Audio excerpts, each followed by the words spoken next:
ठीक है। नमस्कार दोस्तों, आज हम लोग स्टार्ट करेंगे part 2 of issue of share capital. तो कल हम लोग ने पार्ट 1 कवर किया था।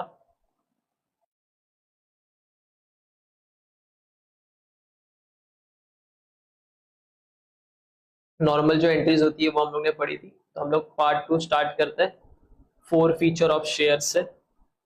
ठीक है, तो ये रहा आपका फोर फीचर ऑफ शेयर्स, देख लो।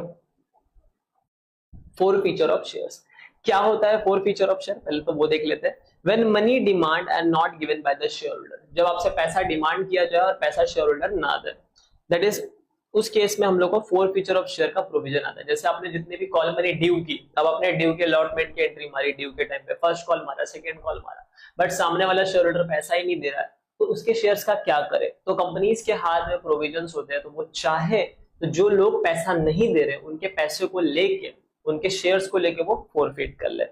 सो article of association provide the authority to forfeit the share to the director. Article of association है जो अथॉरिटी प्रोवाइड करता है डायरेक्टर को कि अगर डायरेक्टर चाहे तो शेयर को फोरफिट कर सकता है। उसके बाद forfeited shares account is to be shown in the balance sheet. जो भी फोरफिटेड अकाउंट होगा वो बैलेंस शीट में दिखेगा। कहां पे? By way of addition to the paid up share capital on the liability side. तो आपको लायबिलिटी साइड ये शो करना। अब मैं चलता हूं, चार तरह के फोर फीचर ऑफ शेयर की अकाउंटिंग एंट्री होती है। चार सिनारियोज होते हैं फोर फीचर ऑफ शेयर्स के, वो सारे अब हम डिस्कस करेंगे। पहला, अगर आपने इनिशियली आपका शेयर पार पे इशू किया है, ठीक है, एंड जो भी अनपेड कॉल्स था already transfer to calls in arrears and calls account have been close, यानी आपने ओपन वाली एंट्री की है जहां पे कॉल्स इन अरियर्स भी आपने डेबिट करके रखा, अगर वो वाली आपने एंट्री करी है तो फोर फीचर ऑफ शेयर की क्या एंट्री आएगी वो बताना है। सेकेंड केस है आपका unpaid calls not get transfer to calls in arrears. Second case ये है कि जो भी अनपेड कॉल्स था आपने कॉल्स इन अरियर्स में ट्रांसफर नहीं किया है, तो यहाँ पे क्या होगा, जो भी रेस्पेक्टिव कॉल्स अकाउंट होगा वो उसका बैलेंस कुछ ना कुछ अभी भी दिख के आ रहा होगा, उसी को जस्ट क्लोज करके खत्म करेंगे। सेकेंड वेराइटी होता है अगर आपने शेयर प्रीमियम पे इशू किया है, ठीक है। First case, originally issued at premium and premium was paid. इसका मतलब क्या होता है? ये जो पेड लिखा है ना, इसका मतलब होता है आपने ड्यू एंट्री पास की है। क्या किया है? आपने सिर्फ ड्यू की एंट्री पास किया। इसका मतलब ये नहीं कि प्रीमियम सामने वाले शेयर होल्डर ने हमको पे कर दिया। And second, originally issued at premium, यानी प्रीमियम पे इशू किया था एंड प्रीमियम वाज अनपेड। इसका मतलब क्या होगा कि जो भी प्रीमियम की एंट्री थी वो ड्यू वाली एंट्री हम लोग ने पास नहीं की है, तो उसी के ऊपर हम लोग को फोर फीचर ऑफ शेयर की एंट्री पढ़नी है। तो चलो देख लेते हैं। फर्स्ट थिंग देख लो, forfeiture of share issued at par. अगर अपने पार पे इशू किया है एंड जो भी अनपेड कॉल्ड है वो ऑलरेडी ट्रांसफर कर दिया कॉल्स इन एरियर्स में, और जो भी कॉल्स अकाउंट है वो क्लोज है, तो उस केस में आप जल एंट्री क्या पुट करोगे? शेयर कैपिटल अकाउंट को डेबिट कर देना। इसका मतलब क्या होता है? जो भी शेयर कैपिटल अकाउंट आपका क्रेडिट बैलेंस था मैं डेबिट करूंगा, उसको कम कर दूंगा। मैं फोरफिट कर रहा हूं, यानी मेरा शेयर कैपिटल में कम कर रहा हूं।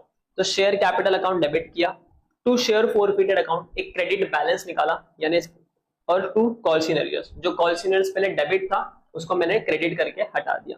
अमाउंट में देख लो क्या आएगा, जो भी शेयर कैपिटल अकाउंट होगा उसमें क्या आएगा, number of share forfeited multiply bye amount called up. यहां पे मैं बोल रहा हूं अमाउंट कितना कॉल्ड अप है वो आपको लेना है। जैसे आपने फर्स्ट इंस्टॉलमेंट मंगाया, सेकंड मंगाया, थर्ड मंगाया, फोर्थ नहीं मंगाया, तो फोर्थ वाले अमाउंट को यहाँ पे कंसीडर नहीं करना है, थर्ड तक के इंस्टॉलमेंट के अमाउंट को ही कंसीडर करना है। सर क्या इसके अंदर एप्लीकेशन मनी आएगा? यस, एप्लीकेशन मनी भी इसका पार्ट बनेगा। तो सबसे पहला शेयर कैपिटल अकाउंट में क्या डेबिट होगा, आपको लेना है नंबर ऑफ शेयर फोरफिटेड, कितने नंबर ऑफ शेयर आपके फोरफिट हो रहे हैं, उसको मल्टीप्लाई करना amount called up towards share capital, कि शेयर कैपिटल के टुवर्ड्स कितना अमाउंट कॉल्ड अप हुआ है वो लेंगे। शेयर फोरफिटेड में क्या आएगा, अमाउंट ऑलरेडी पेड, जो भी अमाउंट पेड होगा उसको हम लोग यहाँ पे लिखेंगे। एंड कॉल्स इन एरियर्स में क्या आएगा, अमाउंट ऑफ अनपेड कॉल्स। क्या आएगा, अमाउंट ऑफ अनपेड कॉल्स। अब आपको यहाँ पे एक बात याद रखना, ये जो अमाउंट ऑलरेडी पेड है, ये जो अमाउंट ऑलरेडी पेड है, अगर मान लो कोई एक शेयर होल्डर है, ठीक है, उसने 500 शेयर्स के लिए अप्लाई करे। चलो मैं आपको यहीं से समझाता हूं। अगर मान लो कोई शेयर होल्डर है, अगर कोई शेयर होल्डर है और उसने 500 शेयर्स के लिए अप्लाई किया था,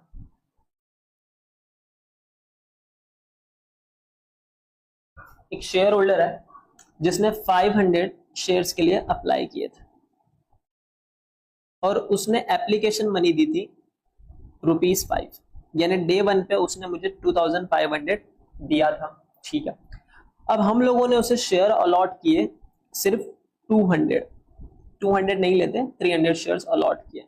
मतलब हम लोग जो इसको पैसा यूज किया वो 1500 यूज कर लिया, बच गया जो पैसा दैट इज 200 शेयर्स पे 5 rupees, that is nothing but your 1000 rupees.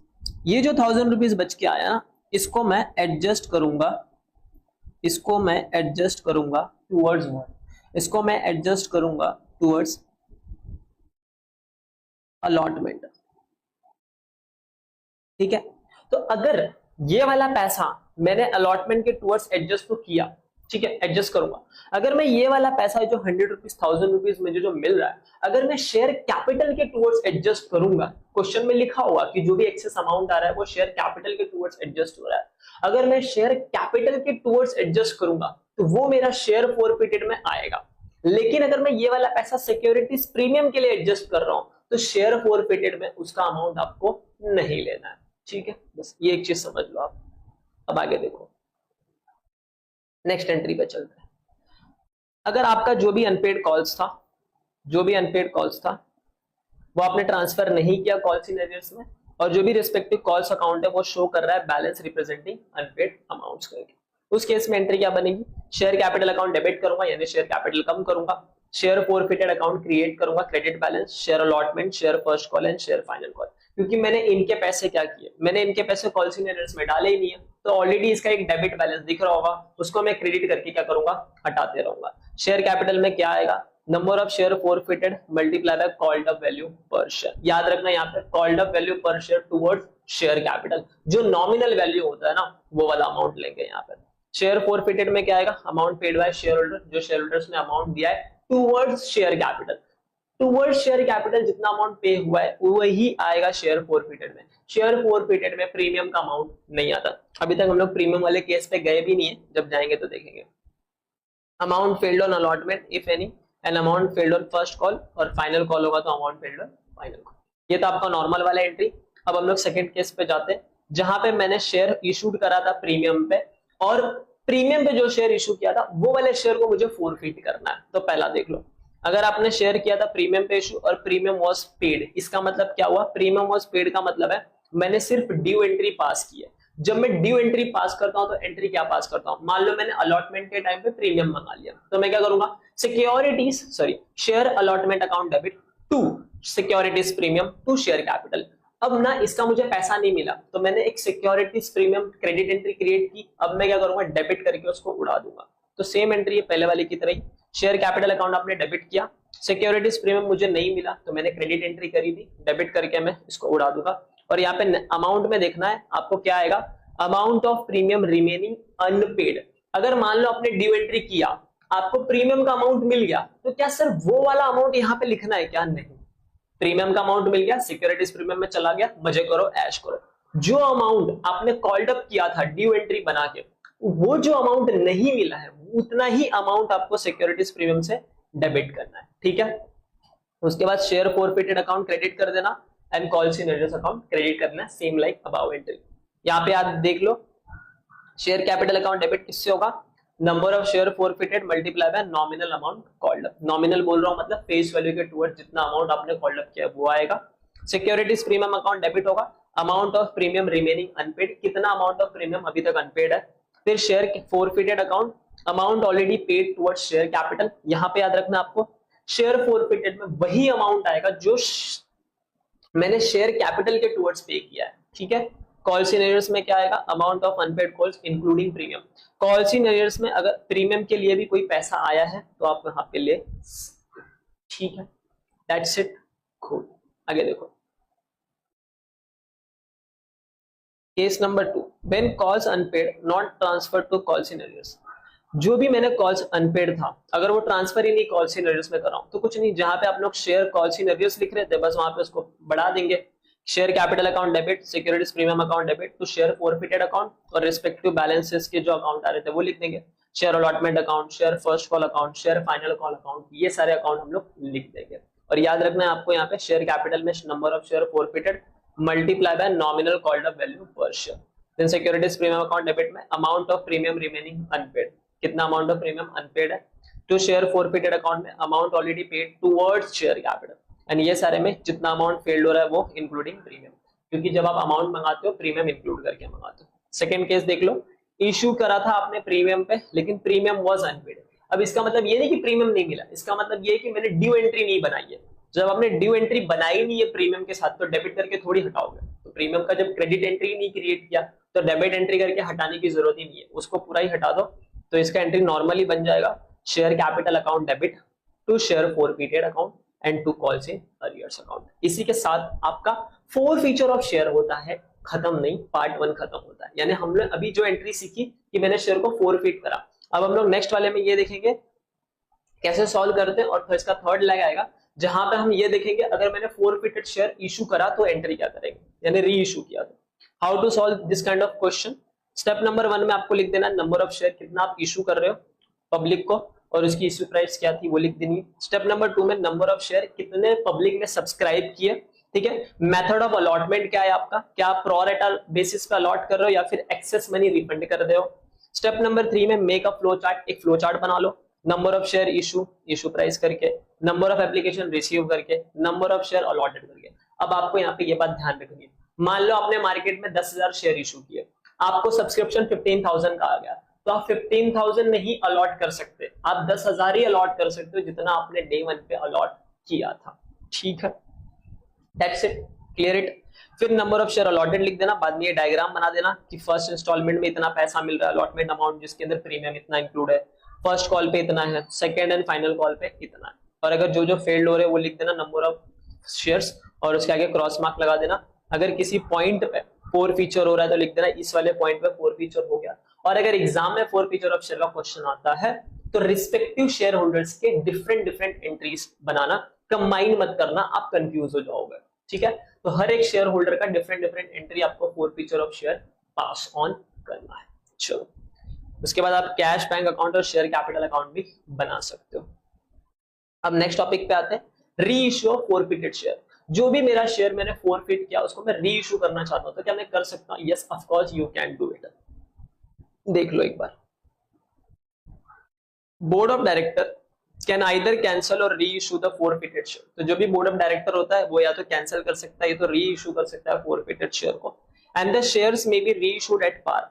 वो जो शेयर है किस पे इशू हो सकता है? अब यहाँ पे जो भी फॉरफिटेड शेयर है वो पार पे भी इशू हो सकता है, प्रीमियम पे भी हो सकता है और डिस्काउंट पे भी हो सकता है। तो आपका री इशू शेयर पार पे भी हो सकता है, प्रीमियम पे भी हो सकता है और डिस्काउंट पे भी हो सकता है। ये इसका एक्सेप्शन है एक शेयर कैपिटल का। अभी आपको सेकंड लाइन याद रखनी है, the amount of discount cannot be exceed the amount that has been received at the time of initial issue। इसका मतलब क्या होता है? एग्जांपल से समझो, सपोज करना है आपको। अब सपोज करने से पहले आपको ये समझा देता हूं, मान लो मैंने शेयर फॉरफिट करा, वहां से मुझे 2,000 रुपए का शेयर फॉरफिटेड में क्रेडिट बैलेंस दिख रहा है। अब मैंने शेयर को नॉर्मली इशू कर दिया, कुछ डिस्काउंट पे इशू नहीं किया, तो जो 2,000 रुपए मेरे अकाउंट में दिख रहा था ना शेयर फॉरफिटेड, वो पूरा का पूरा पैसा मैं निकाल के कैपिटलिज्म में डाल दूंगा, ठीक है। फर्स्ट कंडीशन समझा? सेकेंड चीज, अगर मैं शेयर डिस्काउंट पे इशू करता हूं तो मैं जितना अमाउंट डिस्काउंट का इशू कर रहा हूं उतना अमाउंट में यूज कर सकता हूं शेयर फॉरफिटेड का। जैसे एग्जांपल से बताता हूं, मान लो आपने 2,000 आपके शेयर फॉरफिटेड अकाउंट में पड़ा है, आपने डिस्काउंट पे इशू किया और डिस्काउंट का अमाउंट आया 1,000 रुपीज, तो आप 1,000 रुपीज यूज कर सकते हो क्या शेयर फॉरफिटेड में से? यस। इसमें से बैलेंस कितना बच जाएगा? 1,000। ये जो बैलेंस बच गया, ये 1,000 बैलेंस बचा हुआ मैं कैपिटल रिजर्व में डाल दूंगा, ठीक है। सेकेंड एग्जाम्पल लेते हैं, सपोज करना है अगर मैंने डिस्काउंट का अमाउंट 500 यूज करना है तो मैंने यूज कर लिया, फिर इसमें जो बैलेंस बच गया, आपका बैलेंस बच गया 1,500, ये जो बैलेंस बच गया ये मैं किधर डाल दूंगा? कैपिटल रिजर्व में। तो जो जो बैलेंस बचता है वो कैपिटल रिजर्व में डाल। सर क्या हम ये कर सकते हैं, can we do the third case कि 2,500 का डिस्काउंट दे दिया और मेरे शेयर फॉरफिटेड में सिर्फ 2,000 बचा है? नहीं, आप ये चीज नहीं कर सकते। आप 2,500 का डिस्काउंट नहीं दे सकते, ये इनवैलिड होगा। मैक्स टू मैक्स जो आप डिस्काउंट दे सकते हो वो सिर्फ 2,000 का ही दे सकते हो, जितना शेयर फॉरफिटेड में अमाउंट बचा हुआ है, ठीक है। डन, यहां तक चीजें समझी सबको? चलो, वेरी नाइस। और जो भी याद रखना, जो भी बैलेंस बच जाएगा शेयर फॉरफिटेड में यूज करने के बाद, वो सारा का सारा बैलेंस आप क्या कर दोगे? कैपिटल रिजर्व में ट्रांसफर करोगे। अब एक चीज इसके साथ एक और नोटिंग भी आपको बता देता हूँ। सपोज करो आपके शेयर फॉरफिटेड में 2,000 रुपीज पड़े हैं और ये जो 2,000 रुपीज आए ये मैंने 1,000 शेयर फॉरफिट करा था उसकी वजह से आ गया। ठीक है, 1000 शेयर फॉरफिट करा था, उसके वजह से आ गए। अब मैंने ना 300 शेयर्स को रीइश्यू कर दिया। क्या कर दिया? रीइश्यू कर दिया एकदम नॉर्मली। तो अब सवाल आता है सर कैपिटल रिजर्व में कितना पैसा डालना है, क्योंकि मेरे तो शेयर फॉरफिटेड में 2000 पूरा पड़ा है, आपने जो शेयर फॉरफिट करे थे वो 1000 शेयर्स को फॉरफिट करा था, लेकिन आपने जो रीइश्यू किया वो तो 300 ही किया है। अब सवाल ये आता है सर कैपिटल रिजर्व में कितना डाले, तो आपको ना प्रोपोर्शनेट निकालना पड़ेगा, जितना प्रोपोर्शनेट अमाउंट आएगा उतना ही पैसा आप कैपिटल रिजर्व में ट्रांसफर करोगे। ठीक है, तो देखो प्रोपोर्शनेट कैसे निकलेगा, एकदम सिंपल है। अगर 1000 शेयर्स का 2000 रुपया बैलेंस है तो 300 का कितना आएगा, तो मैं करूंगा cross multiply, 300 multiply by 2000 divide by 1000, 3 zero cut 3 zero cut 3 to 600, यानी इसका आंसर क्या आएगा 600। तो जो 600 का अमाउंट आएगा वो मैं कैपिटल रिजर्व में ट्रांसफर करूंगा, बाकी का जो 1400 बच गया यानी 2000 माइनस 600 वो मैं एज इट इज रहने दूंगा जब तक मेरा क्वेश्चन साइलेंट है। अगर क्वेश्चन ने बोला है पूरा का पूरा पैसा ट्रांसफर करो तो पूरा कर देना। ठीक है, ये चीज मैंने आपको यहीं पे बता दी, आगे एक नोट आएगा तब आपको चीजें समझेंगे। देख लो ये लास्ट पॉइंट क्या लिखा है, whatever there is the amount of discount is debited to share forfeited account। तो जो भी amount of discount होगा वो आप share forfeited account को डेबिट करके ये कर लेना। And if any balance left, अगर कोई भी बैलेंस लेफ्ट होता है तो उसको आप ट्रीटेड करोगे कैपिटल प्रॉफिट और ट्रांसफर करोगे कैपिटल रिजर्व अकाउंट में। ठीक है, किसमें ट्रांसफर करोगे? कैपिटल रिजर्व अकाउंट में। तो जो भी आपका बैलेंस, जो भी आप डिस्काउंट का अमाउंट यूज कर रहे हो तो आप कैसे यूज करोगे? डेबिट करोगे शेयर फॉरफिटेड अकाउंट को और उसको यूज कर लोगे, और जो भी आपका बैलेंस बच जाता है उसको आप कैपिटल प्रॉफिट बनाओगे और ट्रांसफर करोगे कैपिटल रिजर्व अकाउंट। ठीक है, आगे बढ़ता हूं। अगर आप री इशू कर रहे हो अपने फॉरफिटेड शेयर को एट पार पे तो एंट्री क्या बनेगी? बैंक में पैसा आएगा, शेयर कैपिटल जाएगा, और जो भी शेयर फॉरफिटेड में पैसा बचा था उसको आप ट्रांसफर कर दोगे कैपिटल रिजर्व में। तो देखो शेयर फॉरफिटेड अकाउंट डेबिट हो गया और कैपिटल रिजर्व अकाउंट क्रेडिट हो गया। अगर आप री इशू कर रहे हो प्रीमियम पे तो प्रीमियम के केस में क्या होगा देख लो। अगर आप प्रीमियम पे इशू कर रहे हो तो ऑन री इशू ऑफ शेयर, जैसे आप शेयर री इशू करोगे, bank account debit, share capital account credit to securities premium account, same entry, और जो भी शेयर फॉरफिटेड का पैसा होगा वो आप ट्रांसफर कर दोगे कैपिटल रिजर्व में। ठीक है, ये वाला जो मैंने पार्ट बताया it is nothing but this discussion कि आपको प्रोपोर्शनेट ट्रांसफर करना है। अब मैं आपको एक डिस्काउंट वाली एंट्री भी समझा देता हूं कि अगर मैंने री इशू डिस्काउंट पे किया तो सर क्या एंट्री बनेगी। ठीक है, अगर मैं री इशू कर रहा हूं डिस्काउंट पे तो क्या एंट्री बनेगी? देख लो सिंपल है, मेरे बैंक में पैसा आएगा तो मान लो बैंक अकाउंट डेबिट हो गया, फिर मैं लिखूंगा discount on issue of shares. ठीक है, वो भी अकाउंट मेरा डेबिट होगा, और टू शेयर कैपिटल। सपोज करो कि 10 रुपीज की शेयर थी, 5 रुपए का डिस्काउंट था, 5 रुपए बैंक में आया और मेरे शेयर फॉरफिटेड में 20 रुपया पड़ा हुआ था। ठीक है, ये सपोज करना है आपको, शेयर फॉरफिटेड में आपके 20 रुपया पड़ा हुआ था, दिख रहा है ना? हाँ जी, शेयर फॉरफिटेड में 20 रुपया पड़ा हुआ था, आपने जो शेयर इशू किया 10 रुपए की उसकी वैल्यू थी, लेकिन 5 रुपए में इशू किया और 5 रुपए का डिस्काउंट दे दिया। तो यहाँ अमाउंट में क्या आएगा? यहाँ पे 5 रुपए आ जाएगा, यहाँ पे 5 रुपए आएगा, यहाँ पे 5 रुपए का डिस्काउंट, और शेयर कैपिटल 10 रुपए का चला गया। अब आपने क्या करना है? आपने शेयर फॉरफिटेड अकाउंट को डेबिट करना है, क्योंकि वहां से पैसा निकल के आप ट्रांसफर तो करोगे। एक डिस्काउंट में सेट ऑफ करना है और दूसरा कैपिटल रिजर्व है। 20 रुपया मेरा डेबिट हो जाएगा पूरा का पूरा, और 5 रुपए का मैंने डिस्काउंट दिया तो उतना मैं सेटल करूंगा, और बच गया जो 15 रुपीज है वो मैं कैपिटल रिजर्व में ट्रांसफर करूंगा। तो आप देखोगे ये वाली डिस्काउंट एंट्री और ये वाली डिस्काउंट एंट्री कट गई। ठीक है, तो ये थी आपकी 4 फीचर ऑफ शेयर्स। मैंने 4 फीचर ऑफ शेयर पढ़ा दिया, स्टेप्स बता दिए, री issue of 4 feature of share भी पढ़ा दिया। अब हम लोग देखेंगे बोनस शेयर कि बोनस शेयर की एंट्री क्या होती है, और आइए देखते हैं बोनस शेयर के बारे में। बोनस शेयर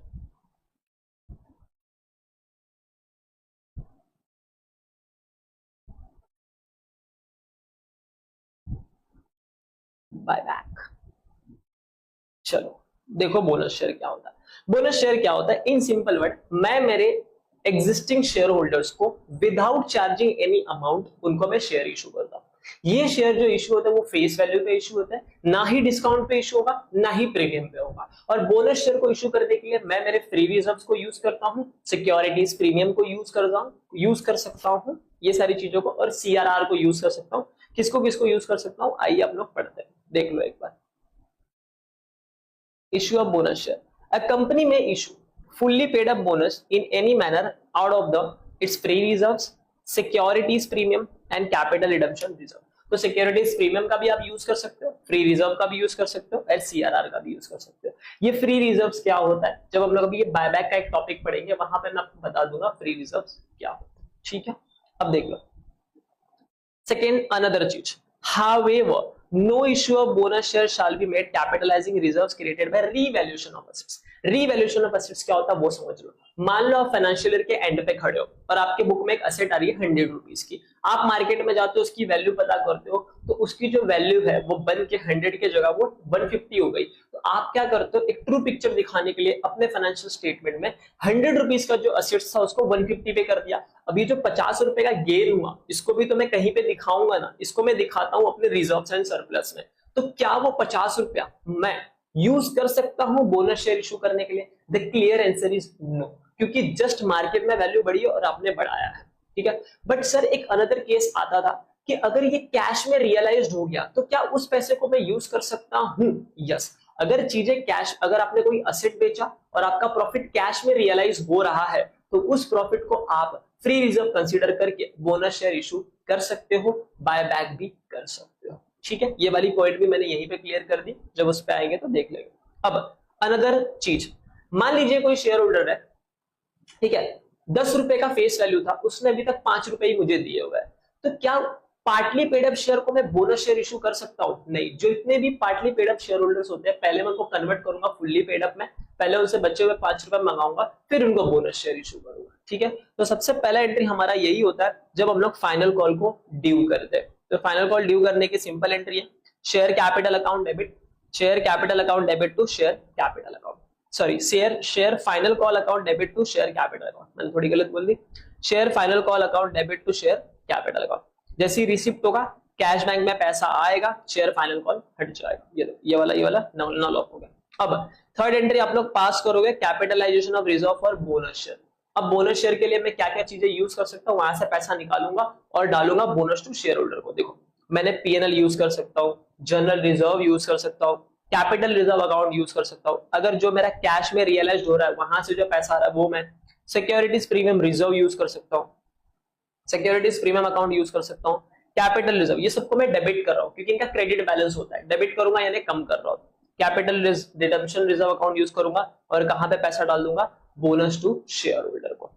फिर जैसे ही मैंने पैसा डाला उसके बाद मैं उनको शेयर इशू करूंगा, bonus to share holder account debit किया, क्योंकि ऊपर आप देखोगे तो मैंने क्रेडिट किया था, bonus to share holder account debit to share capital account, और शेयर कैपिटल पे मैंने पैसा डाल दिया। उसके बाद on adjustment of final call, अब कभी कभी क्या बोलते हैं शेयर होल्डर, अरे हम पैसा नहीं दे पाएंगे, जो आप बोनस शेयर हमको दे रहे हो ना, बोनस टू शेयर होल्डर, उसको एडजस्ट कर लो ना फाइनल कॉल की तरफ। तो बोलो ठीक है, यहाँ पे हम आपको शेयर कैपिटल दे रहे थे, उसी जो हम आपसे जो अमाउंट मांग रहे हैं उस अमाउंट का क्या कर लेते हैं हम लोग, एडजस्ट कर लेते हैं शेयर फाइनल कॉल के लिए। तो हम लोग ने बोला bonus to share holder account debit to share final call account. ठीक है, अब कुछ फॉर्मूला होता है, ये दो फॉर्मूला आपको समझ के रखने हैं। एक बात इसके अंदर और बता देता हूं मैं आपको आगे बढ़ने से पहले, अगर एग्जाम में क्वेश्चन आता है और क्वेश्चन ऐसा है कि पहले बायबैक हुआ फिर बोनस शेयर इशू हुआ, तो सबसे पहले आपको क्या करना पता है, बायबैक के बाद वाला अमाउंट निकालना। अब बायबैक क्या होता है सर वो तो पहले बता दो, ठीक है चलो जब मैं उस पर आऊंगा तो मैं आपको बोनस वाली कहानी बता देता हूँ, बायबैक पे आने पे बताएंगे, अभी पहले ये कर लेते हैं। चलो फॉर्मूला देख लो, अगर आपको ये निकालना है कि कितने नंबर ऑफ बोनस शेयर मुझे इशू करना है, तो आप बोनस इशू को ऊपर लिख देना, शेयर हेल्ड नीचे लिख देना, multiply by total number of share करना। जैसे एग्जांपल मैं बोल रहा हूं मैं बोनस शेयर दे रहा हूं 2:5 का, ठीक है, और मेरे पास जो नंबर ऑफ शेयर्स है, मेरे पास जो नंबर ऑफ शेयर्स वो 20,000। अब मुझे निकालने कितने नंबर ऑफ बोनस शेयर बनेंगे, तो मैंने बोनस 2 देने हैं, 5 के बदले मल्टीप्लाई बाय 20,000। इसको सॉल्व करोगे ना तो आपका आंसर आएगा कुछ 8,000 somewhere around. 2 divide by 5 multiply by 20,000 या 8,000, आई एम राइट, दिख रहा है 8,000? ऐसा नहीं दिख रहा है, चलो मैं इसका कलर बदल देता हूँ आप लोगों के लिए, कलर चेंज, अब दिखा क्या, रेड में, ठीक है डन। और total amount of bonus issue, bonus share निकालना है तो सिंपल है, नंबर ऑफ बोनस शेयर यहां से आ गया, मल्टीप्लाई करना है फेस वैल्यू ऑफ शेयर से। ऑलवेज याद रखना यहाँ पे इशू प्राइस भी फेस वैल्यू ही होती है, ठीक है। तो आई होप आपको बोनस शेयर वाला कंटेंट जो है वो समझ में आ गया। अब हम लोग बढ़ते हैं नेक्स्ट कंटेंट की तरफ, बायबैक ऑफ शेयर। चलो बाय बैक ऑफ शेयर क्या होता है, बाय बैक क्या करेंगे अपन, बाय बैक। चलो देखो यहाँ पे ध्यान से सब लोग, बाय बैक, बाय बाय नहीं buy back, buy back of share. Buyback of share means the purchase of its own share by the company, यानी कंपनी अपने खुद के शेयर खरीदती है और ये एक तरह का फाइनेंशियल स्ट्रेटेजी होता है जहां पे हम लोग कैपिटल रिस्ट्रक्चरिंग करते हैं। ठीक है, कैपिटल रिस्ट्रक्चरिंग करना यानी कैपिटल के रेशियोज को बदलना, इक्विटी कम करना, थोड़ा प्रेफरेंस बढ़ाना, इसको बोलते हैं कैपिटल रिस्ट्रक्चरिंग। ये प्रैक्टिस है, ग्लोबली यूज करते हैं अगर किसी को अपना अर्निंग पर शेयर इंक्रीज करना है या फिर किसी को टेक ओवर करना है, रिटर्न को बढ़ाना है, ये सारी चीजों के लिए। जो भी बायबैक होता है ये रिडक्शन हो जाता है शेयर कैपिटल में। कैसे रिडक्शन होता है सर बताओ? मान लो इक्विटी शेयर 10 लाख रुपए की थी, आपने 2 लाख रुपीस का बायबैक कर लिया, अब आपकी इक्विटी शेयर कितनी हो गई, 8 लाख रुपीस की होगी। बायबैक का मतलब सिंपल है, आप अपने इक्विटी शेयर को खरीद रहे हो, वापस खरीद रहे हो, मतलब पहले आपने इशू करा था, शेयर होल्डर्स को दिए थे, अब आप शेयर होल्डर्स के पास जाते हो और बोलते हो वापस हम कर दो हमारे इक्विटी शेयर, हम आपके शेयर्स को वापस खरीदते हैं, उसके उसी को बोलते हैं बायबैक ऑफ शेयर्स करके। तो 10 लाख रुपीस का जो इक्विटी शेयर था, आपने 2 लाख रुपीस का बायबैक किया, तो अब आपका अमाउंट कितना हो गया, 8 लाख रुपीस। ठीक है, तो आपका शेयर कैपिटल तो रिड्यूस हो गया ना, वही चीज है।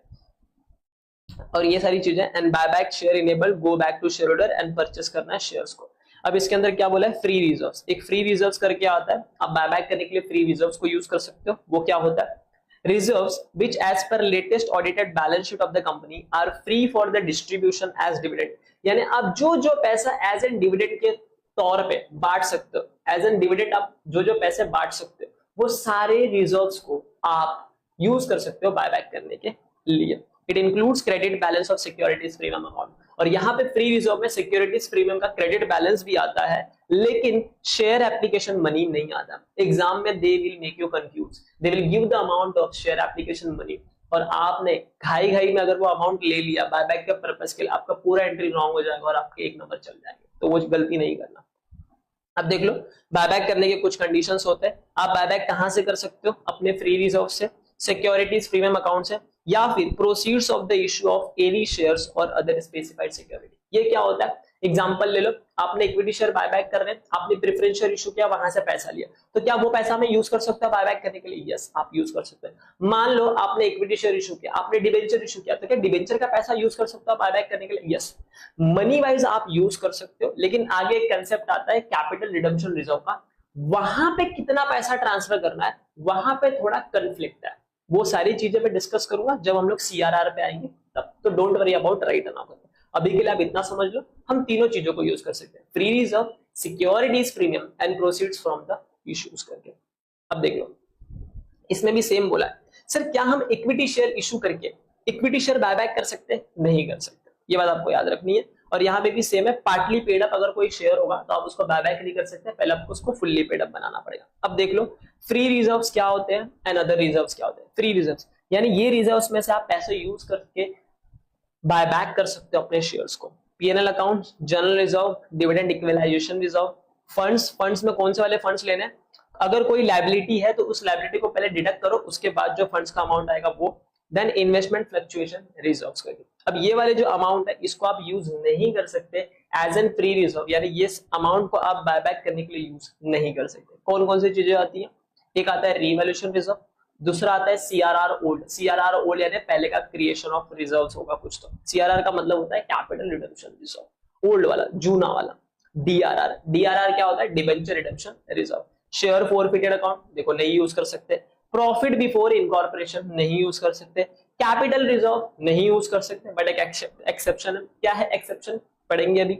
और अगर कोई भी स्टैट्यूटरी या टैक्स रिजर्व आपने निकाल के रखा है उसको भी आप यूज नहीं कर सकते। लेकिन मान लो स्टैट्यूटरी और टैक्स रिजर्व निकाल के रखे हुए 8 साल हो गए, तो 8 साल के बाद वो अमाउंट आप यूज कर सकते हो। अब कैपिटल रिजर्व का नोट लिख लो, if any actual profit realised in cash on sale of fixed assets or investment is directly credited to capital reserve. तो मान लीजिए आपने कोई असेट बेचा, आपने कोई इन्वेस्टमेंट बेचा, अब ये तगड़ा प्रॉफिट होता है ना, आपके नॉर्मल बिजनेस से नहीं आ रहा, तो नॉर्मल बिजनेस से नहीं आ रहा तो आप प्रॉफिट एंड लॉस में ट्रांसफर नहीं कर सकते, तो वो अमाउंट को आप कहां ट्रांसफर करते हो, कैपिटल रिजर्व में। और वो अमाउंट को जो आपने ट्रांसफर किया वो आपका अमाउंट अगर एक्चुअल प्रॉफिट है और रियलाइज इन कैश में हो रहा है, ठीक है, ये देखो if it is realized in cash तो उस अमाउंट को आप यूज कर सकते हो as an free reserve. But अगर कोई भी डिटेल्स नहीं बोली गई है तो आप कैपिटल रिजर्व को फ्री रिजर्व ट्रीट मत करना। तो देखना वहां पे ऐसा वर्ड लिखा होगा कैपिटल रिजर्व और ब्रैकेट में लिखा होगा कि 5000 is realized in cash from sale of investment. तो आप 5000 का अमाउंट कैपिटल रिजर्व यूज कर सकते हो बाय बैक करने के लिए। ठीक है, आगे बढ़ते हैं। प्रीलिमिनरी कंडीशन, अब इसके कुछ कंडीशंस होते हैं, कंडीशन एक बार देख लो, उसके बाद जर्नल एंट्रीज देखेंगे। कंडीशन देख लो एक बार क्या होते हैं। बायबैक आपका एओए से ऑथराइज होना चाहिए, स्पेशल रेजोल्यूशन पास करोगे आप जनरल मीटिंग में। स्पेशल रेजोल्यूशन पास करने की कोई जरूरत नहीं है अगर आपका जो बायबैक है वो 10% या उससे कम है। अगर आपका जो बायबैक है वो 10% या उससे कम है, किसका? Total paid up equity plus free reserves का। और अगर वो बायबैक ऑथराइज कर दिया है डायरेक्टर ने, उस केस में कोई भी स्पेशल रेजोल्यूशन जनरल मीटिंग में पास करने की जरूरत नहीं है। अब ये 3 कंडीशन होते हैं बायबैक के, देख लो एक बार। जो आपका मैक्सिमम खर्चा होना चाहिए, मैक्सिमम खर्चा मतलब इश्यू प्राइस जो होगा, जो भी आपका बायबैक का प्राइस होगा वो multiply by number of share जितने आप बायबैक कर रहे हो, इन दोनों को मल्टीप्लाई करने के बाद जो अमाउंट आएगा वो मेरा मैक्सिमम खर्चा है। मैं फेस वैल्यू यहाँ पे टर्म यूज नहीं कर रहा हूँ, फेस वैल्यू तो 10 रुपया होगा, लेकिन मान लो आप लोग जो बायबैक कर रहे हो वो 50 रुपए पे कर रहे हो, और जो नंबर ऑफ शेयर है मान लो 10,000, तो टोटल एक्सपेंडिचर कितना हो जाएगा? 5 लाख। तो ये जो 5 लाख अमाउंट आ रहा है ये मैक्सिमम खर्चा है। ये आपका मैक्सिमम खर्चा एक्सीड नहीं होना चाहिए। कितने से एक्सीड नहीं होना चाहिए, उसकी लिमिट है कि जो मैक्सिमम खर्चा है on buyback in a particular financial year, किसी भी फाइनेंशियल ईयर में, can not exceed 25% of total paid up capital plus free reserve. Sir ये टोटल पेड अप कैपिटल क्या होता है? टोटल पेड अप कैपिटल में इक्विटी आता है, प्रेफरेंस आता है, डेट आता है क्या? डेट नहीं आता। तो आपको इक्विटी, प्रेफरेंस इसको ऐड करना है, फ्री रिजर्व तीनों को ऐड करना है, तीनों का 25% निकालना है और देखना है जो मेरा बायबैक का प्राइस है क्या ये 25% से कम है? हाँ कम है, तो ठीक है। अगर ये 25% से ज्यादा होगा तो चलेगा, नहीं तो लिमिट ब्रीच हो रही, और ये तीनों की तीनों कंडीशन शूट होनी चाहिए, यानी मीट होनी चाहिए। ठीक है, तो पहला आपका कंडीशन है maximum expenditure can not exceed 25% of total paid up capital plus free reserve. Second condition is company cannot buy back more than 25% of paid up equity capital in any financial year। तो मान लीजिए आपका एक financial year में equity capital 10 lakh रुपए है, तो 10 लाख का 25% निकालना यानी 2.5 लाख रुपए, तो 2,50,000 से ज्यादा वो बायबैक नहीं कर सकता, यानी 25% से ज्यादा इक्विटी का बायबैक नहीं हो सकता। एंड लास्ट, डेट इक्विटी का रेशियो 2:1 होना चाहिए, यानी बायबैक करने के बाद जो डेट इक्विटी का रेशियो बनेगा it is 2:1। For example 2:1 in terms of what? देखो 2:1 का मतलब अगर मेरा इक्विटी टेक है तो मेरा डेट मैक्सिमम 2 होना चाहिए। ये वाला रेशियो चलेगा क्या? 1.5:1, बताओ क्या ये वाला रेशियो चलेगा? हाँ चलेगा, क्योंकि मेरा डेट 1.5 यानी कम है, मैक्सिमम मेरा डेट 2 होना चाहिए, लेकिन 2 से कम है तो चलेगा। तो अगर 2 से कम आपका डेट आ रहा है तो ठीक है चलेगा, 2 से ऊपर आया तो नहीं चलेगा, तब आपको एडजस्टमेंट करने पड़ेंगे, यानी आपको उतना ही बायबैक करना पड़ेगा जितना आपका डेट इक्विटी रेशियो 2:1 आ जाए। ठीक है, गॉट इट। चलो आगे, जो भी बायबैक होगा वो फुल्ली पेड अप शेयर्स के होंगे, और अगर आपका बायबैक उस कंपनी का कर रहे हो आप जो कि स्टॉक एक्सचेंज पे लिस्टेड है, तो सेबी के हिसाब से चलना। और लास्ट चीज, बायबैक का आप एक बार ऑफर देते हो तो 1 साल में खत्म करना है, विदिन 1 ईयर आप दूसरा बायबैक का ऑफर नहीं दे सकते।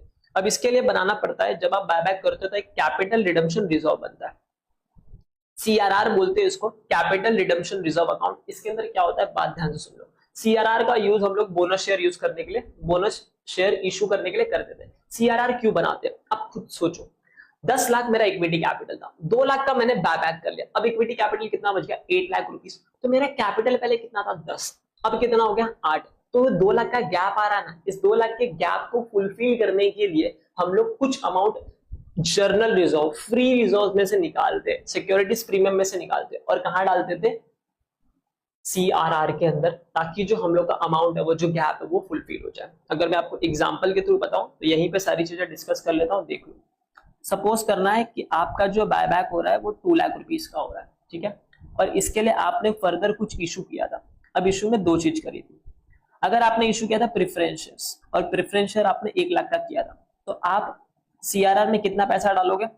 आप लेते हो फेस वैल्यू ऑफ बायबैक, तो फेस वैल्यू लेना है आपको, इशू प्राइस नहीं लेना, फेस वैल्यू लेना। और ये जो 2 लाख की अमाउंट है ये बायबैक की फेस वैल्यू वाली अमाउंट, तो आपने 2 लाख लिखना है, इसमें से माइनस कर देना ये जो आपने अर्लियर इशू किया था 1 लाख, यानी जो आप फ्रेश इशू करते हो वो आपको माइनस करना है 1 लाख का। तो अब आप कितना ट्रांसफर करोगे? 1 लाख रुपीस। कितना ट्रांसफर करोगे आप? 1 लाख। सर ये माइनस क्यों किया 1 लाख? क्योंकि आप खुद सोचो ना, मैंने बोला कि जो टोटल पेड अप वैल्यू होती है उसमें प्रेफरेंस और इक्विटी दोनों आता है। तो अगर मान लो मेरा 10 लाख रुपए का कैपिटल था, मैंने 2 लाख का बायबैक किया, अब मेरा कैपिटल कितना बन गया? 8 लाख रुपीस। मैंने 1 लाख का प्रेफरेंशियल इशू किया था बायबैक करने के लिए, तो 1 लाख भी तो मेरा इक्विटी का कैपिटल का पार्ट बनेगा ना। तो अब कितना हो गया वैल्यू? 9 लाख। तो मुझे सीआरआर में और कितना ट्रांसफर करना है वापस? 10 लाख बनाने के लिए 1 ही लाख करना है, तो सिर्फ मैं 1 लाख रुपए ट्रांसफर करूंगा। लेकिन सर सेम केस के अंदर अगर मैंने डेट इशू किया होता तो 1 लाख रुपीस का, क्या इसको मैं लेता हूं? जर्नली फ्रैंकली बोलूं, इंडस्ट्री के अंदर डेट को कैपिटल का पार्ट नहीं माना। आप खुद सोचो ना, कैपिटल इक्विटी शेयर कैपिटल में क्या होता है? ओनरशिप ट्रांसफर होती है। लेकिन अगर आपने डेट मार्केट में इशू किया है, तो जो डेट होल्डर होते हैं क्या वो बोलते हैं कि मैं कंपनी की इस मीटिंग में बैठूंगा, उस मीटिंग में बैठूंगा, मैं वोटिंग राइट्स दूंगा, ये सब करूंगा? नहीं बोलते ना।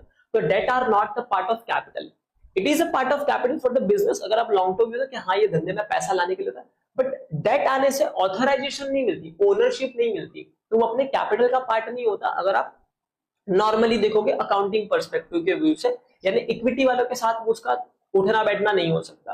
तो उस केस में क्या होता है, जब भी हम लोग डिबेंचर इशू करते हैं ना, वो वाले अमाउंट को अपन यूज कर सकते हैं बायबैक करने के लिए, यानी पैसा देने के लिए वो अमाउंट यूज कर सकते हैं। लेकिन सीआरआर में जब पैसा ट्रांसफर कर रहे हैं ना, उसमें से माइनस नहीं कर सकते। बट आपके इंस्टीट्यूट ने क्या किया है? माइनस किया है। तो मैं आपको एक ही बात बोलूंगा, आप दोनों एंट्री पास करना। जैसे एग्जांपल, आप ये 1 लाख वाली एंट्री भी पास कर देना, सीआरआर में 1 लाख का अमाउंट ट्रांसफर करना। और दूसरा, जो जनरली इंडस्ट्री चलाती है कि अगर डिबेंचर इशू किया तो वो वाले अमाउंट को नहीं लेती, तो आप 2 लाख का अमाउंट पूरा ट्रांसफर कर देना। तो एग्जाम में क्या करें सर? दोनों एंट्री पास करके आओ। In case of only debenture, अगर प्रेफरेंस शेयर इशू किया है तो आपको ये वाला एंट्री मारना है, यानी प्रेफरेंस शेयर का अमाउंट आप यूज कर सकते हो for the purpose of buyback, और सीआरआर में अमाउंट माइनस कर सकते हो, बैलेंस अमाउंट ही आपको ट्रांसफर करना है। ठीक है, समझा ये बात आपको? चलो अब जब हम लोग जर्नल एंट्री देख लेते हैं। लेट अस सी जर्नल एंट्रीज फास्ट सो दिखा रहा हूं, ये देखो। चलो अब जर्नल एंट्री, मान लो आपके पास पैसा नहीं है, कंपनीज के पास पैसा नहीं है, तो वो क्या करते हैं? जो भी उनका इन्वेस्टमेंट है वो बेचते हैं। अगर आपने इन्वेस्टमेंट बुक वैल्यू पे बेचा, यानी 100 रुपए की चीज 100 रुपए पे बेची है, तो कैश बैंक में पैसा आएगा, इन्वेस्टमेंट चला जाएगा। इन्वेस्टमेंट रियल अकाउंट का रूल लगाया, निकाल दिया। अगर आपने अबाव बुक वैल्यू बेची, जैसे 100 रुपए की चीज 125 रुपए में बेची, तो 25 रुपीज का क्या हो गया? प्रॉफिट हो गया। और जब भी प्रॉफिट होता है तो कौन सा अकाउंट पिक्चर में आता है? Profit and loss. तो आपका प्रॉफिट एंड लॉस क्रेडिट हो जाएगा, यानी कैश बैंक अकाउंट डेबिट होगा 125, क्योंकि 125 पूरा घर में आएगा। इन्वेस्टमेंट चल जाएगा 100 रुपए से, और पीएनएल में आ जाएगा 25 रुपए। थर्ड केस, अगर आप बिलो बुक वैल्यू पे बेच रहे हो, तो उस केस में क्या होगा? मान लो 100 रुपए की चीज थी, आपने 80 रुपए में बेची, तो जो 20 रुपए है वो मेरा लॉस है। और लॉस के केस में प्रॉफिट एंड लॉस डेबिट होता है, तो बैंक में 80 रुपए आएगा, पीएनएल में 20 रुपए चल जाएगा, एंड इन्वेस्टमेंट आपने 100 रुपया पूरा हटा दिया।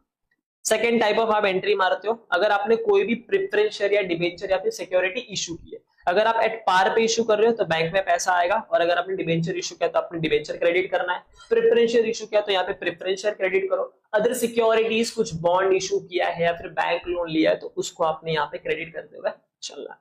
अगर आप प्रीमियम पे कर रहे हो तो bank account debit, debenture account to securities premium. Debenture का नाम अगर प्रेफरेंस शेयर है तो वहां पे प्रेफरेंस शेयर यूज कर लेना, ये चेंज कर लेना। ठीक है, अगर आप डिस्काउंट पे इशू कर रहे हो तो बैंक अकाउंट डेबिट करना, discount on debenture, other securities. यहाँ पे कैपिटल रिजर्व लिखा, इसको हटा देना, कैपिटल रिजर्व लिखने की कोई जरूरत नहीं है। ये दो तीन चीजें आएंगी, 1 मिनट रुको। हाँ 1 मिनट, यस। तो कैपिटल रिजर्व आपको कट करना है, कैपिटल रिजर्व नहीं आएगा। डिस्काउंट ऑन डिबेंचर डेबिट होगा, क्योंकि आप कम में इशू कर रहे हो तो आपको लॉस हो रहा है। अदर सिक्योरिटीज को डेबिट कर देना, and to debenture and other securities, जो भी अकाउंट आप इशू कर रहे हो उसको आप क्रेडिट करते हुए चलना। अब थर्ड एंट्री होती है, आपने कैंसिल करना है शेयर्स को। जब आप शेयर कैंसिल करोगे तो क्या करोगे? इक्विटी शेयर अकाउंट को डेबिट कर दोगे, तो इक्विटी शेयर कैपिटल आपका डेबिट होगा, और वो सारा का सारा पैसा किसको पे करना है? इक्विटी शेयर होल्डर वालों को। तो एक क्रेडिट लायबिलिटी क्रिएट होगी। अब अगर आप प्रीमियम पे कर रहे हो तो इसकी एंट्रीज देख लेना, 2-3 एंट्रीज होती है।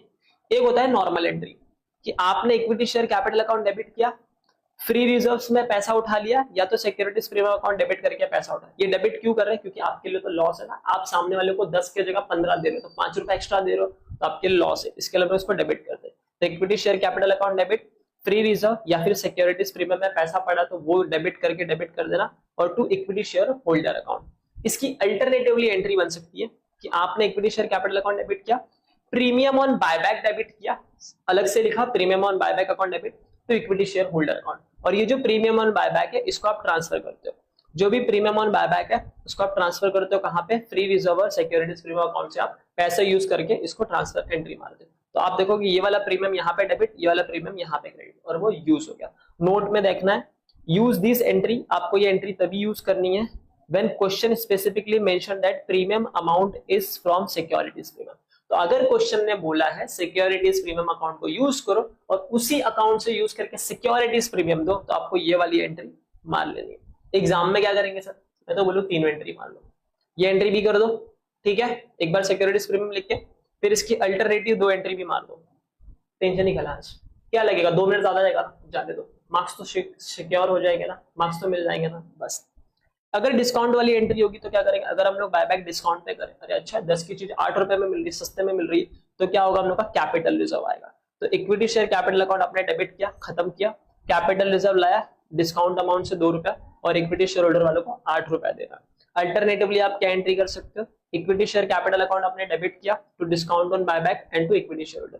अब ये जो भी डिस्काउंट ऑन बायबैक है ये ट्रांसफर हो जाएगा कैपिटल रिजर्व। तो देखो discount on buyback account debit to capital reserve, ठीक है, समझा ये वाला चीज। फिर फोर्थ एंट्री, आप पेमेंट कर रहे हो अमाउंट का, जब पेमेंट करोगे तो बैंक से पैसा जाएगा तो क्रेडिट होगा, and equity share holder account debit हो जाएगा, ठीक है।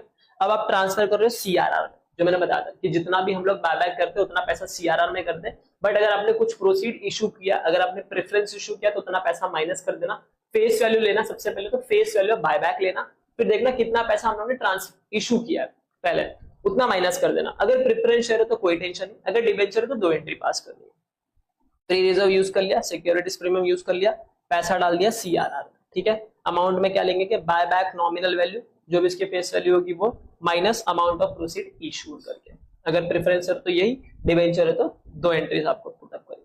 अब जो भी बायबैक के खर्चे होंगे उसकी एंट्री क्या करेंगे, बैंक से पैसा जाएगा, बायबैक एक्सपेंस अकाउंट डेबिट हो जाएगा, ठीक है। और ट्रांसफर एंट्री, जो भी बायबैक का खर्चा आपके पीएनएल में चल जाएगा, तो PNL account debit to buyback expense account, ठीक है। आपको एक बात और याद रखनी है कि जो भी आपका बैंक ओवरड्राफ्ट होगा should not be taken at date, आप बैंक ओवरड्राफ्ट को डेट नहीं सब कंसीडर करोगे।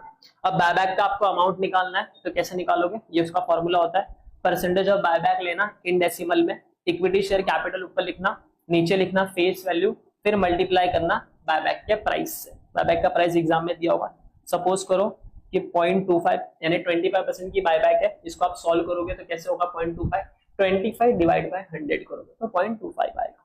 मल्टीप्लाई, मान लो 10 लाख रुपीस की इक्विटी शेयर कैपिटल थी, फेस वैल्यू 10 था और इश्यू प्राइस आपका 15 था, इस पूरे को अगर आप सॉल्व करोगे तो आपका आंसर आएगा बायबैक का 0.25 मल्टीप्लाई बाय 1 लाख, क्योंकि आप देखोगे 10 कट हो गया, मल्टीप्लाई बाय 15 यानी 3,75,000 is nothing but your buyback का प्राइस। तो आपको बायबैक का मैक्सिमम एक्सपेंडिचर जो आ रहा था ना वो यहाँ पे आपको मिल गया। एक चीज रुको, मैंने आपको ना एक चीज नहीं बताई, बताता हूँ, चलो। ये तो समझ गया फॉर्मूला आपको, ठीक है, फॉर्मूला समझ गया ना, हाउ टू बायबैक हो चुका। एक चीज मैंने आपको नोट्स में ये मिसिंग करा दी, वो मैं आपको बता देता हूँ, ये वाली चीज कि जो भी डेट होता है ना, डेट के अंदर सिक्योर्ड और अनसिक्योर्ड दोनों डेट लेना है। और जो आपका इक्विटी होता है ना, जो ऊपर लिख के आ रहा था इक्विटी, इक्विटी में क्या आ रहा है, ये वाला डेट और इक्विटी निकालने के लिए paid up capital plus free reserve दोनों ले रहे हैं। पेड अप कैपिटल में क्या आएगा, इक्विटी और प्रेफरेंस दोनों आएगा। ये बात मेरे को बतानी थी, वो मैंने बता दिया। और अगर सीजी चाहिए तो एक हायर रेशियो भी दे सकता है, यानी 3:1 4:1 ऐसा करके सीजी भी। सीजी क्या होता है सर, बताना है, सेंट्रल गवर्नमेंट, पता है मुझे, आप लोग को पता है, भड़को मत मुझ पे, चलो देखो यार, सीजी नहीं पता क्या हमें, देख लो।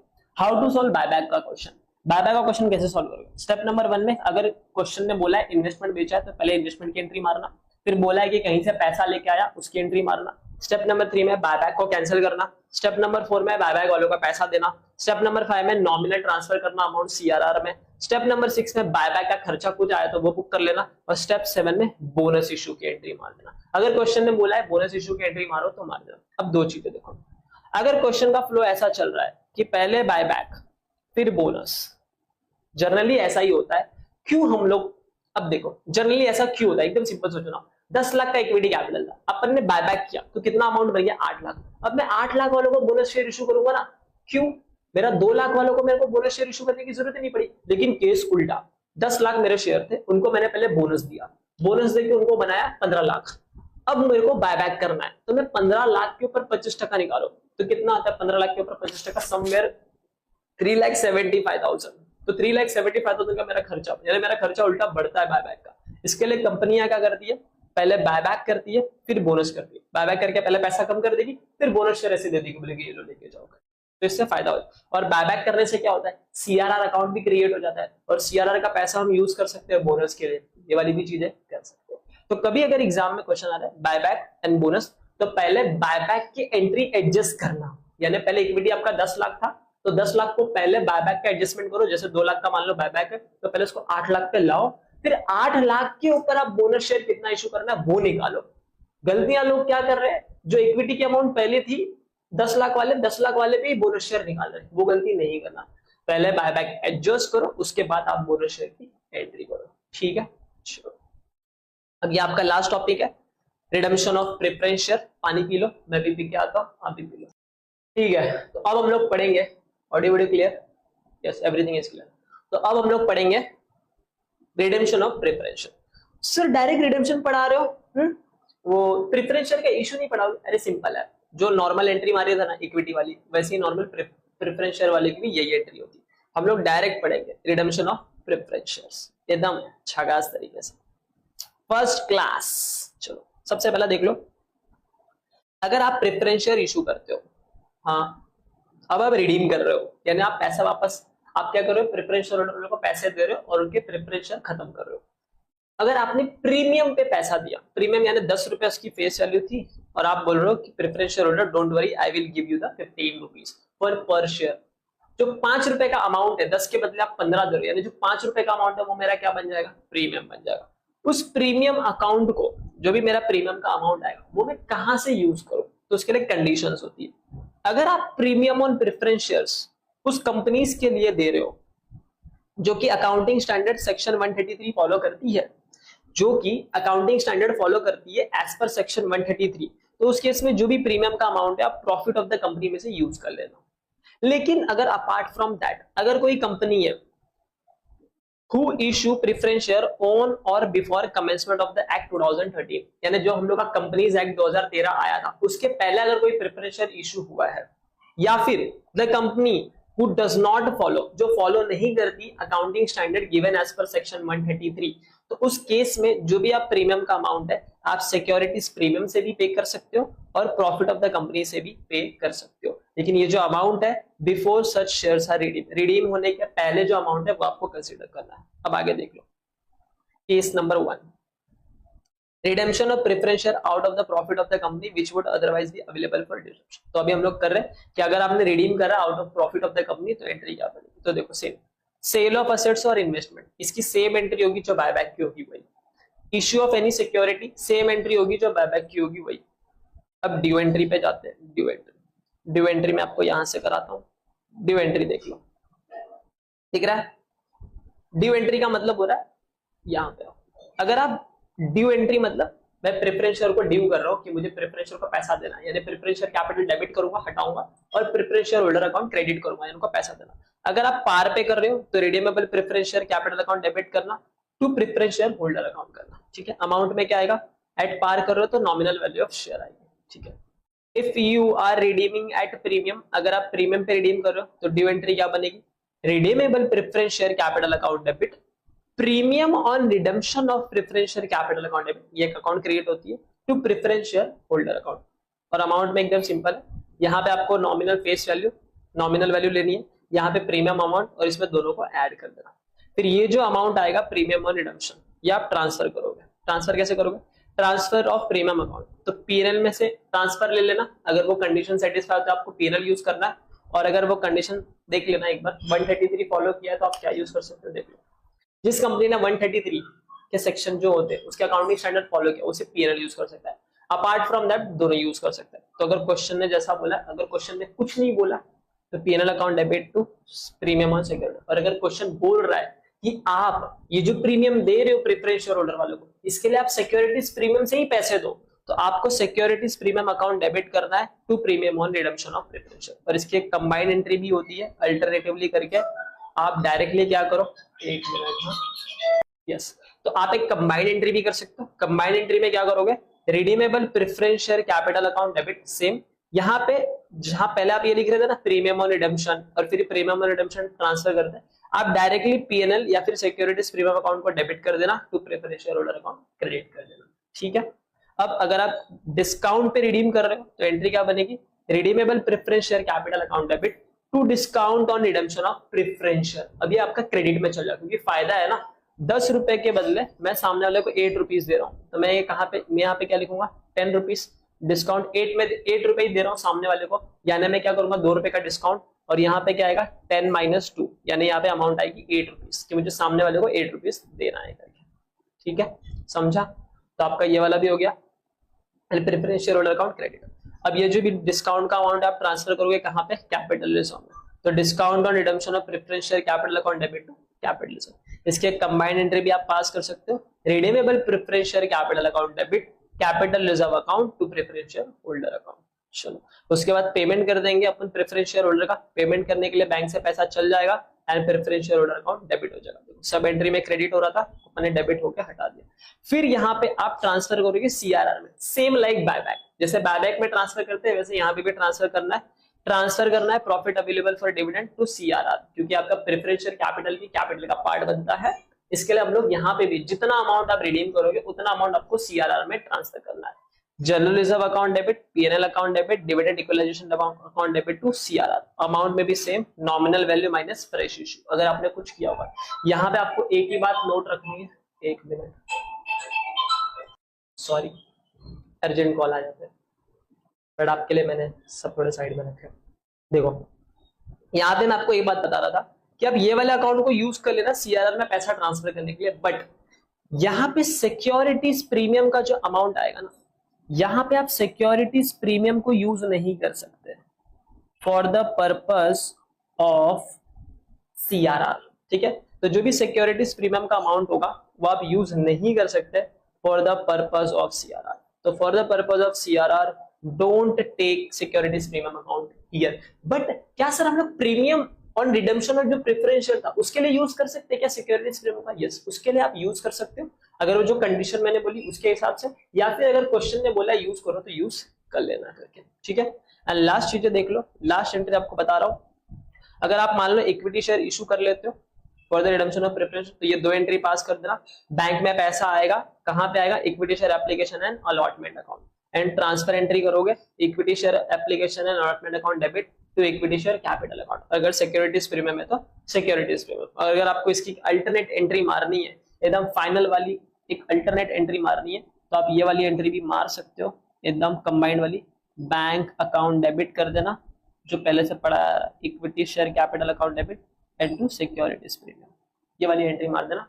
बट अगर प्रेफरेंस शेयर के क्वेश्चन में कुछ आ रहा है तो आपको, अगर आपने इक्विटी शेयर इशू किया है तो आई सजेस्ट ये 2 एंट्री आप लोग पास करके आना, ठीक है, समझा। एंड लास्ट में if question says use securities premium account for premium on preference share, then use it. And last, if in balance sheet surplus is given, then journal entry में आपको surplus account लिखना है, P&L नहीं लिखना, surplus लिखना है। तो इसी के साथ आपका issue of share capital मैंने रिवाइज करा दिया, पार्ट 1 भी होगा और ये पार्ट 2 है। तो कैसा आपको वीडियो लगा, फीडबैक जरूर देना, फीडबैक फॉर्म, फीडबैक का लिंक मैंने डिस्क्रिप्शन में डाला है। ये जो कंसेप्ट नोट्स है ये भी आपको डिस्क्रिप्शन बॉक्स में मिल जाएगा। जैसा भी रहेगा आपका, आप लोग बताइएगा मुझे, और इसके बाद भी जो चैप्टर्स है उसके ऊपर रिवीजन वीडियोस आने वाले हैं। Till then CA Krishna Gupta is signing off and मिलते हैं अपने अगले वीडियो में। तब तक के लिए अच्छे से रहिए, खुश रहिए और पढ़ते रहिए और फटाफट सीएस क्लियर कीजिए, ठीक है। चलिए मिलते हैं अपने अगले वीडियो में।